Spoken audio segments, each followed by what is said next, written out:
heures ont avancé.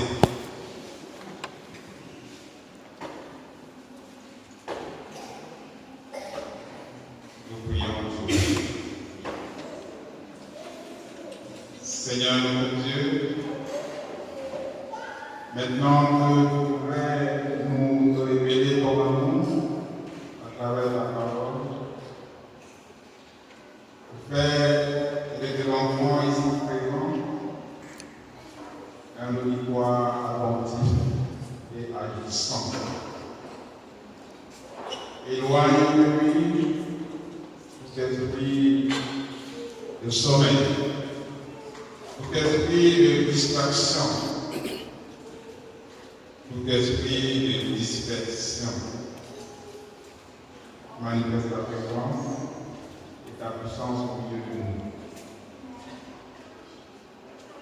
Apprends-nous à être de véritables instruments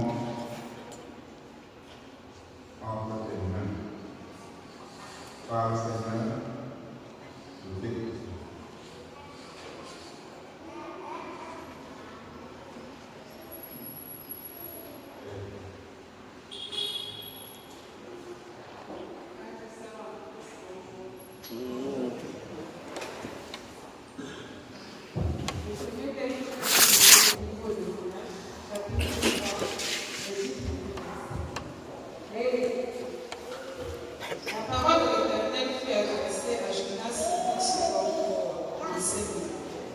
Lève-toi, va à Ninive, la grande ville, et proclame-y la prédication que je t'ordonne.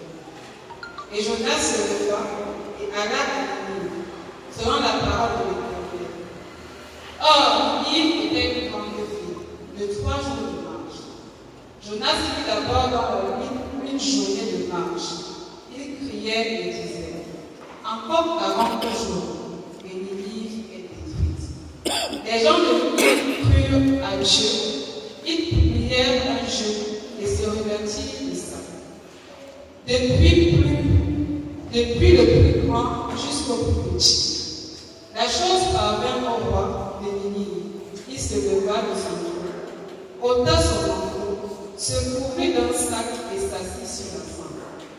Et il fit faire dans Ninive cette prédication, par ordre du roi et de ses grands, que les hommes et les bêtes, les bœufs et les brebis, ne goûtent de rien, ne baissent point, ne boivent point, que les hommes et les bêtes soient couverts de ça, qu'ils crient à Dieu avec force, et qu'ils reviennent tous de leur mauvaise voie, et des actes de violence dont leurs cœurs sont coupables. Qui sait, si Dieu ne reviendra pas et ne se repentira pas, et s'il ne renoncera pas à son ardente colère, en sorte que nous ne périssions pas. Dieu vit qu'ils agissaient ainsi, et qu'ils revenaient de leur mauvaise voie. Alors Dieu se repentit du mal qu'il avait résolu de leur faire, et il le fit.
14 à 20. Dans la version plus souvent, il est écrit.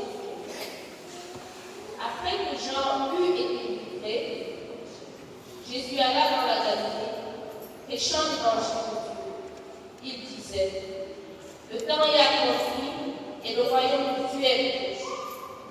Repentez-vous et croyez à la bonne nouvelle. Comme il passait le long de la mer de Galilée, il vit Simon et André, frère de Simon, qui jetaient un filet dans la mer, car ils étaient pécheurs. Jésus leur dit, suivez-moi, et je vous ferai pécheurs d'hommes. Aussitôt, ils laissèrent leur filet et le suivirent.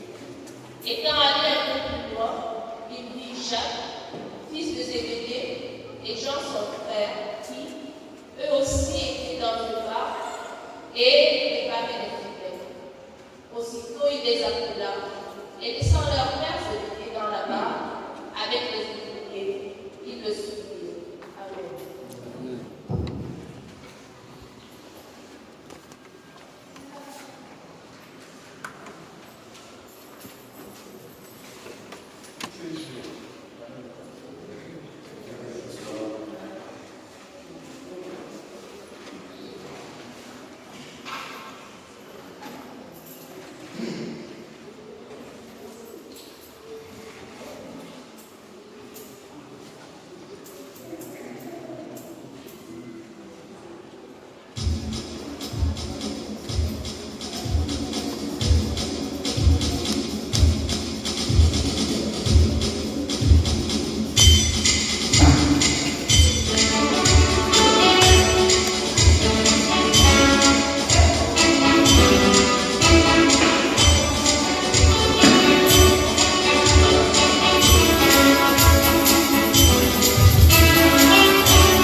Bien-aimés dans le Seigneur, bonjour. C'est toujours avec un cœur rempli de joie que nous nous retrouvons pour partager ensemble la parole de Dieu. Avant de dérouler le contenu de la prédication de ce matin, j'aimerais tout d'abord exprimer toute ma reconnaissance à l'endroit du Conseil d'anciens, et plus particulièrement de notre révérend pasteur, qui m'a choisi pour cette délicate mission. Parmi les 3 textes qui sont proposés à notre méditation ce dimanche, c'est le texte tiré de la première épître de Paul aux Corinthiens, chapitre 7, les versets 29 à 31, qui retiendra notre attention. Là, il est écrit: voici ce que je dis, frère. C'est que le temps est court. Que désormais, ceux qui ont des femmes soient comme n'en ayant pas. Ceux qui pleurent comme ne pleurant pas. Ceux qui se réjouissent comme ne se réjouissant pas. Ceux qui achètent comme ne possédant pas. Et ceux qui usent du monde comme n'en usant pas. Car la figure de ce monde passe. Ainsi parle Dieu. Inutile de se mentir. Oui, inutile de se mentir.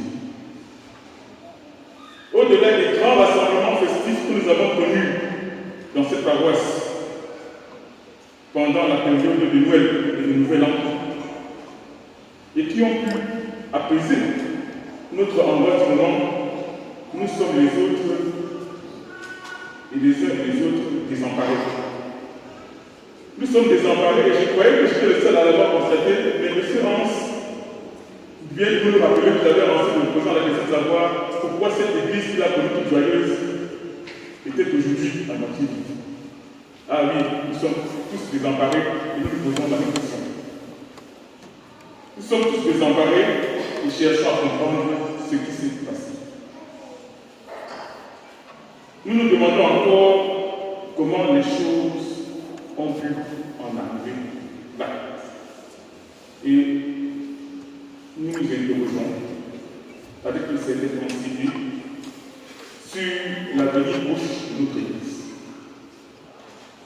Cette interrogation nous turlupine, cette interrogation nous perturbe et personne, je dis bien personne, n'a de réponse à ces questions. Car ceux qui prétendent expliquer le comment et le pourquoi, cela arrive, sont nombreux dans les groupes, sont nombreux parmi les leaders, mais je peux dire qu'ils ont uniquement une vision très superficielle de la question.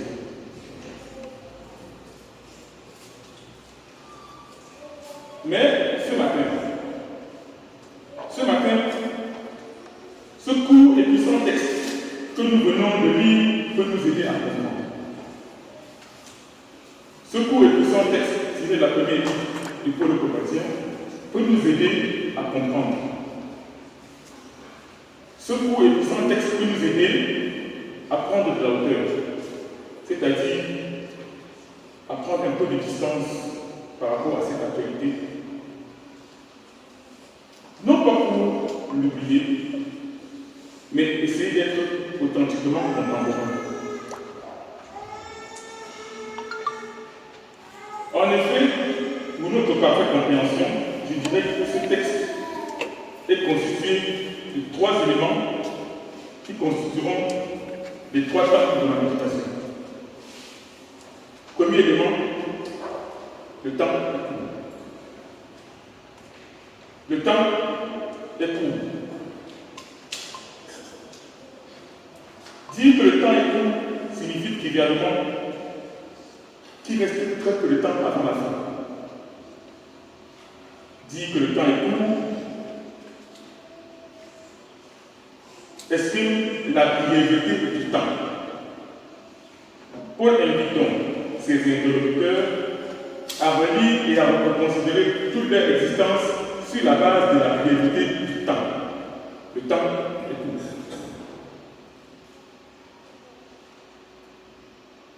Le temps est court. Et donc, toutes les situations de la vie doivent être relues à partir de ce principe. Toutes les situations de la vie, la joie, la tristesse, la possession des biens doivent être relues à partir de ce principe. Le temps est court. Toutes les autres considérations sont secondaires. Toutes les autres considérations sont secondaires, je le dis parce qu'en effet, notre être réside dans ce que nous faisons. Notre être réside dans nos choix. Notre être réside dans les choix que nous faisons dans nos vies, dans la représentation sociale que le monde nous impose et qui s'impose à chacun de nous parce que nous courons après le temps. Mais le temps après lequel nous courons, nous, c'est le temps chronologique de la vie que nous avons, et non le temps court dont nous parle Jésus ici. Nous courons après le temps chronologique pour amasser des biens parce que nous ne consommons pas le temps et lui, il parle de le temps qui n'est pas celui que nous évoquons. À partir de cet instant, la possession de biens matériels, la lutte que nous faisons constamment pour devenir quelqu'un, la lutte que nous avons constamment pour exister, la lutte que nous avons constamment pour faire des choix, notre travail, nos vocations ne sont que des images de la société ou que la société nous impose et dont nous devenons prisonniers. Oui, le temps est court. Et pendant que le temps est court et que tout le monde court pour s'assurer sa pitance, et c'est dans ce contexte-là que le monde pourrait, dans ce bois-là, qu'il y a quelques-uns qui ont entendu cet appel. Pendant que les autres couraient pour assurer leur quotidien, parce que le temps est court, il y en a qui ont entendu cet appel, qui ont entendu cet appel de l'urgence de l'évangile. Ces personnes qui ont entendu sont des pécheurs. Ce sont des pécheurs, ils s'appellent Pierre, André, Jacques et Jean. Au moment où Jésus les rencontre, ils sont absorbés par l'activité professionnelle. Ils sont absorbés comme nous par les impératifs de leur quotidien. Et c'est là que Jésus vient les chercher. Le temps est court. Et comme le temps est court, ils ont répondu à l'appel de Jésus. Et le temps étant court, ils se sont mis immédiatement à sa fête, constituant ainsi les premiers disciples, les 4 premiers qui ont accompagné Jésus dans le temps de premier siècle de l'Église pendant toute son temps. La réaction de ces 4 pécheurs devrait nous interpeller. Cette réaction est une réponse radicale qui a été apportée à cet appel de l'Évangile. Cette réponse radicale est ce qu'ils ont quitté pour suivre Jésus.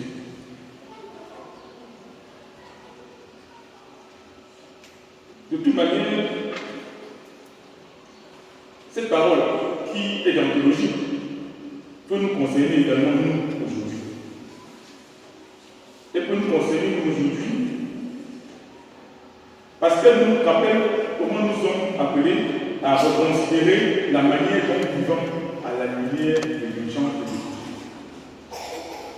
Elle doit nous appeler à reconsidérer la manière dont nous réagissons aux interpellations de notre Seigneur. D'ailleurs, à cet effet, il me souvient par rapport à Jésus, celle qui évoquait le riche qui collectionnait des biens, comme nous le faisons aujourd'hui. Dans la parabole, Jésus lui dit, tout ce que tu as accumulé, à toi te sert-il? Puisque ce soir, tu mourras.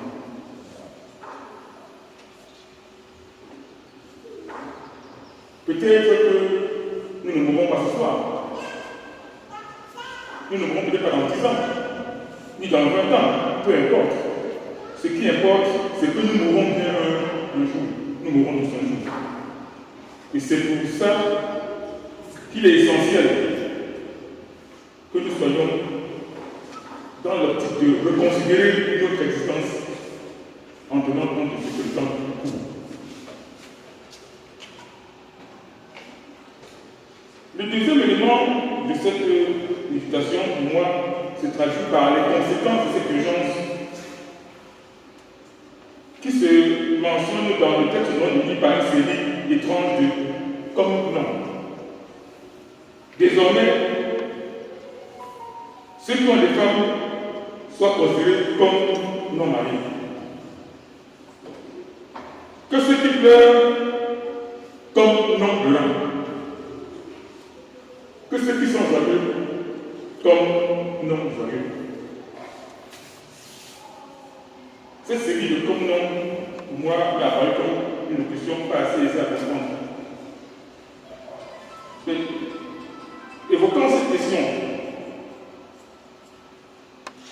il nous apparaît que pour Paul, le chrétien doit coïncider pleinement avec son époque.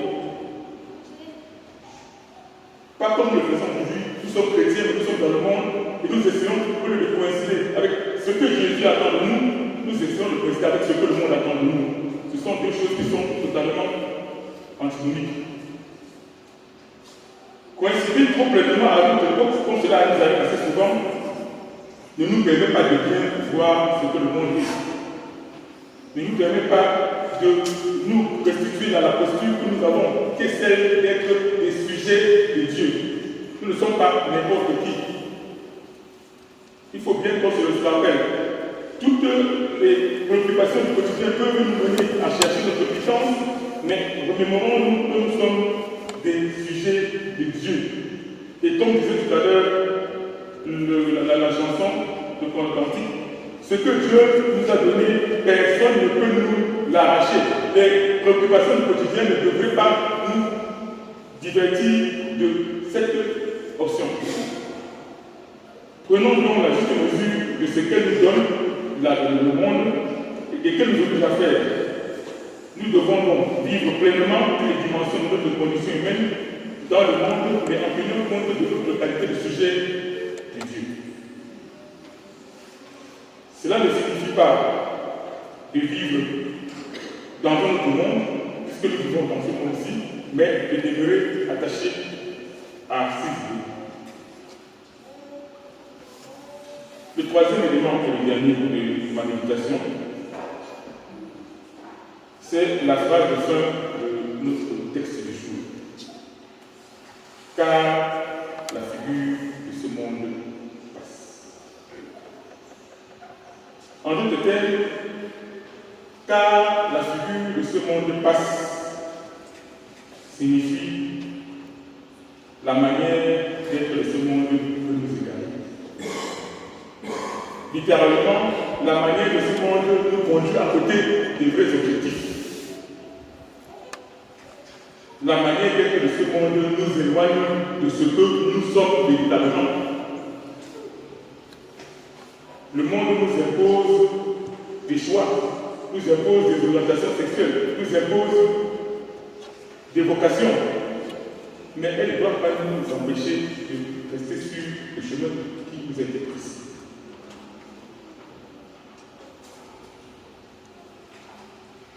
Car la figure de ce monde passe.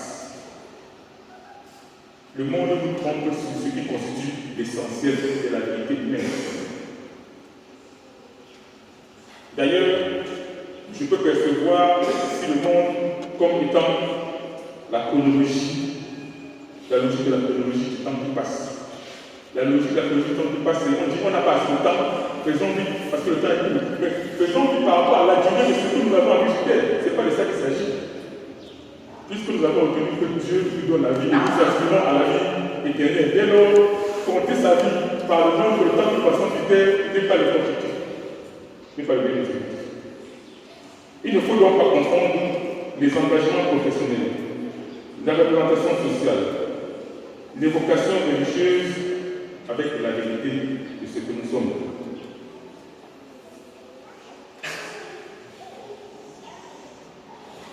Par cet état du monde, nous vivons pleinement comme sujets et croyants aptes à percevoir et à saisir le temps qui passe. En effet, pour ceux qui nous regardent, nous les chrétiens, nos contemporains ont besoin que nous soyons des témoins de la bonne nouvelle. Ils ont besoin de voir en nous des témoins de la bonne nouvelle, d'une vie imprenable, d'une vie que personne ne peut nous arracher parce qu'elle nous a été donnée. Ils attendent de voir de nous une vie qui échappe à l'empire du monde. Une vie qui échappe à l'empire du monde et à sa folie. Ils attendent de voir de nous des personnes dont la vie est imprenable. Donc, loin de nous faire fuir le monde, à nous de nous amener à la vie sans réponse toute faite, sans prétention orgueilleuse. En fait, la vie de notre vie est imprenable. Mais nous n'avons pas la prétention d'avoir des solutions toutes faites à toutes les préoccupations de la vie. En tant que chrétiens, nous devons donc référer en tout état de cause à notre Seigneur pour que la vérité et l'excellence qui doivent fonder la vie nous offrent la possibilité de vivre ici et maintenant et d'être ouverts à une attente grâce dont nous, à laquelle nous espérons tous. Que le Seigneur prête à la douce oreille et que sa parole et la mettre en pratique. Amen. Nous allons nous lever pour